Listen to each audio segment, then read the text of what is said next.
സംസ്ഥാനത്ത് ഓരോ സീസണിലും ഓരോ അസുഖവുമായി ബന്ധപ്പെട്ട ഭയാശങ്കയിൽ കഴിയേണ്ടി വരാറുണ്ട്. നമുക്ക് ഇത്തവണ അമീബിക് മസ്തിഷ്ക ജ്വരവുമായി ബന്ധപ്പെട്ട ആശങ്കകളുണ്ട്. കാരണം ഒരുപാട് ആളുകൾ അതുമായി ബന്ധപ്പെട്ട ആശുപത്രിയിൽ ചികിത്സ തേടുന്നു, മരണങ്ങൾ റിപ്പോർട്ട് ചെയ്യുന്നു. സ്വാഭാവികമായിട്ടും ഒരു ആശങ്ക അക്കാര്യത്തിൽ നിലനിൽക്കുന്നുണ്ട്. ഇപ്പോൾ അമീബിക് മസ്തിഷ്ക ജ്വരം ബാധിച്ച് ചികിത്സയിലുള്ളവർ 11 ആയിരിക്കുന്നു.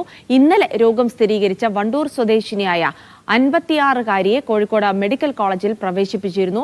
ഇവിടെ ചികിത്സയിലുള്ള 2 പേരുടെ നില അതീവ ഗുരുതരമാണ്. രോഗം കൂടുതലായി റിപ്പോർട്ട് ചെയ്യുന്ന സാഹചര്യത്തിൽ തദ്ദേശ സ്ഥാപനങ്ങൾ കേന്ദ്രീകരിച്ച് പ്രതിരോധ പ്രവർത്തനങ്ങൾ ഊർജിതമാക്കാനാണ് ആരോഗ്യവകുപ്പിന്റെ തീരുമാനം. ദൃശ്യ പുതിയടത്ത് കോഴിക്കോട് നിന്ന് വിവരങ്ങൾ നൽകും. ദൃശ്യ, നിലവിൽ 11 പേരാണ് കോഴിക്കോട് മെഡിക്കൽ കോളേജിൽ ചികിത്സയിലുള്ളത്. ഇതിൽ 2 പേരുടെ നില അതീവ ഗുരുതരമാണ് എന്നുള്ള വാർത്ത കൂടി ആശങ്കാജനകമാണ്. പ്രത്യേകിച്ച് ജില്ലയിൽ നിന്ന് റിപ്പോർട്ട് ചെയ്യുന്ന അമീബിക് മസ്തിഷ്ക ജ്വരവുമായി ബന്ധപ്പെട്ട് നിലനിൽക്കുന്ന ആശങ്ക, അതിന്റെ ഉറവിടം കണ്ടെത്താൻ കൃത്യമായി സാധിക്കുന്നില്ല എന്നുള്ളത് കൂടിയാണ്. എന്തായാലും ആരോഗ്യ പ്രവർത്തനങ്ങൾ, മുന്നൊരുക്ക പ്രവർത്തനങ്ങളൊക്കെ ഊർജിതമാക്കിയിട്ടുണ്ട്. നിലവിൽ എന്തൊക്കെയാണ് ഇതുമായി ബന്ധപ്പെട്ട വിവരങ്ങൾ? ദൃശ്യ.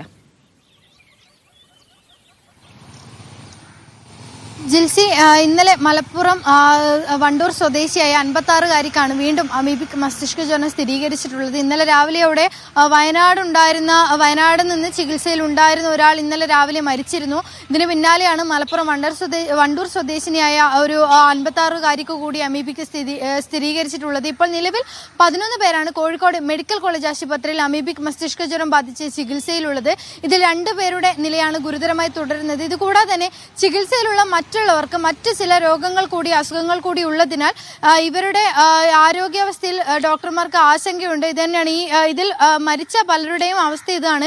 ഈ മരിച്ചവരിൽ പലർക്കും മറ്റ് അസുഖങ്ങൾ കൂടി ഉണ്ടായിരുന്നു. അതുകൊണ്ട് തന്നെ ആവാം ഇത് മൂർച്ഛിക്കുകയും മരണത്തിലേക്ക് പോകുന്ന ഒരവസ്ഥയിലേക്ക് കൂടി എത്തുന്നത്. എന്തായാലും ഇത്രയും ദിവസമായിട്ടും കൃത്യമായി എങ്ങനെയാണ് ഇത് ഈ രോഗബാധ ഉണ്ടാകുന്നത്, ഇതിന്റെ ഉറവിടം എവിടെ നിന്നാണെന്നുള്ളൊരു സ്ഥിരീകരണം ആരോഗ്യ പ്രവർത്തകർക്ക് നൽകാൻ സാധിച്ചിട്ടില്ല. കാരണം കഴിഞ്ഞ ദിവസം മരിച്ച 3 മാസം പ്രായമുള്ള കുട്ടിക്ക് കിണറിൽ നിന്നാണ് രോഗബാധ ഉണ്ടായത്. മറ്റുള്ളവർക്ക് കുളത്തിൽ നിന്നാണ് രോഗബാധ ഉണ്ടായിരിക്കുന്നത്. അത്തരത്തിൽ ഇതുവരെ എവിടെ നിന്നാണ് രോഗബാധ ഉണ്ടായത് എന്നുള്ള കാര്യത്തിൽ ഒരു സ്ഥിരീകരണം ഉണ്ടായിട്ടില്ല ഇതുവരെ. അതുകൊണ്ട് തന്നെ ഈ ഒരു കാര്യത്തിലും ആശങ്കയുണ്ട്. അതുകൊണ്ട് തന്നെ ഈ മലപ്പുറം, വയനാട്, കോഴിക്കോട് ജില്ലകളിൽ അതീവ ജാഗ്രതാ പ്രവർത്തനങ്ങളൊക്കെ തന്നെ നടക്കുന്നുണ്ട്. രോഗപ്രതിരോധ പ്രവർത്തനങ്ങളൊക്കെ തന്നെ ആരോഗ്യ വകുപ്പ് ഊർജിതമാക്കിയിട്ടുണ്ട്. ജിൽസി.